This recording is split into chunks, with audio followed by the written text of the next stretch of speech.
warahmatullahi wabarakatuh. Waalaikumsalam warahmatullahi wabarakatuh. Baiklah, perkenalkan nama saya Putra Anugrah Sada. Di sini saya akan menjelaskan materi langkah-langkah penelitian.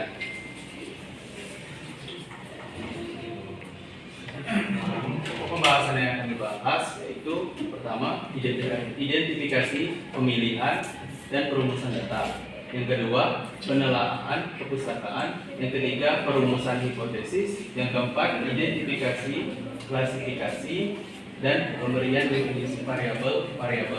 Yang kelima, pemilihan atau pengembangan alat pengambil data. Yang keenam, penyusunan rencana penelitian. Yang ketujuh, penentuan sampel. Yang kedelapan, pengumpulan data. Yang kesembilan, pengolahan dan analisis data. Yang ke-10, interpretasi hasil analisis. Yang ke-11, dan yang terakhir, penyusunan lapor. Baik, kita masuk materi yang pertama, identifikasi, pemilihan, dan perumusan data. Langkah-langkah penelitian. Yang pertama, kegiatan pengumpulan.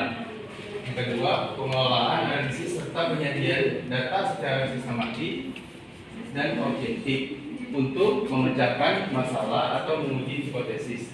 Yang ketiga, kegiatan pengumpulan, pengelolaan, analisis, serta penyajian data secara sistematis dan objektif untuk memecahkan masalah atau menguji hipotesis. A. Identifikasi masalah.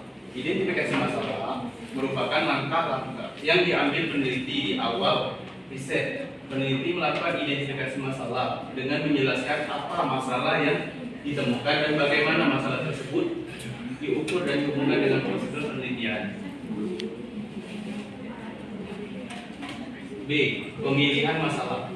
Yang pertama, pertimbangan dari arah masalahnya, yakni membuat pertimbangan dari arah masalahnya atau sudut objektifnya.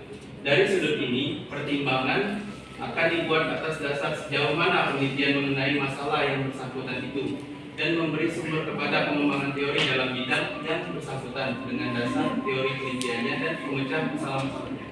Yang kedua, pertimbangan dari arah calon peneliti. Dari segi ini, pertimbangan dari arah calon peneliti perlu dipertimbangkan apakah masalah itu sesuai dengan peneliti atau sesuai atau tidaknya suatu masalah itu tergantung pada apakah masalah tersebut manageable atau bisa dikelola atau tidak oleh calon peneliti. Yang C, perumusan masalah. Setelah mengidentifikasi dan menganalisis masalah, langkah selanjutnya yaitu adalah merumuskan masalah. Membuat rumusan masalah menjadi langkah penting dalam sebuah penelitian karena mampu menentukan langkah-langkah berikutnya.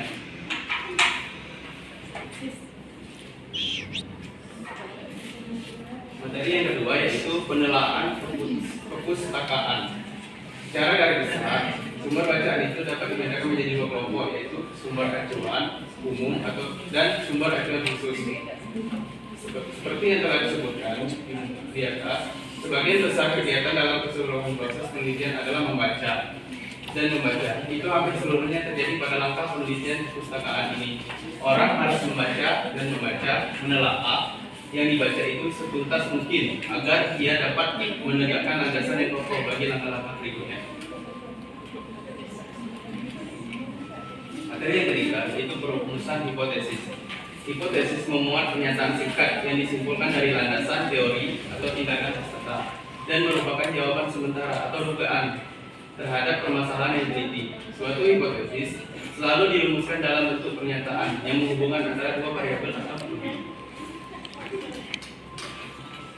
Materi yang keempat, identifikasi, klasifikasi, dan pemberian definisi variabel. Yang pertama, mengidentifikasi variabel. Istilah variabel dapat diartikan bermacam-macam. Dalam tulisan ini, variabel diartikan sebagai segala sesuatu yang akan menjadi objek pengamatan penelitian. Yang kedua, mengklasifikasikan variabel. Mengklasifikasi variabel berkaitan dengan proses kuantifikasi data biasa digolongkan menjadi 4 jenis, yaitu data normal, data ordinal, data interval, dan data medium. Yang ketiga, merumuskan definisi operasional variabel pada dulu. Definisi operasional adalah definisi yang berdasarkan atas sifat-sifat fitur yang didefinisikan yang dapat diamati atau diobservasi untuk memudahkan pembicaraan. Definisi itu berturut-turut disebut definisi pola 1, pola 2, dan pola 3.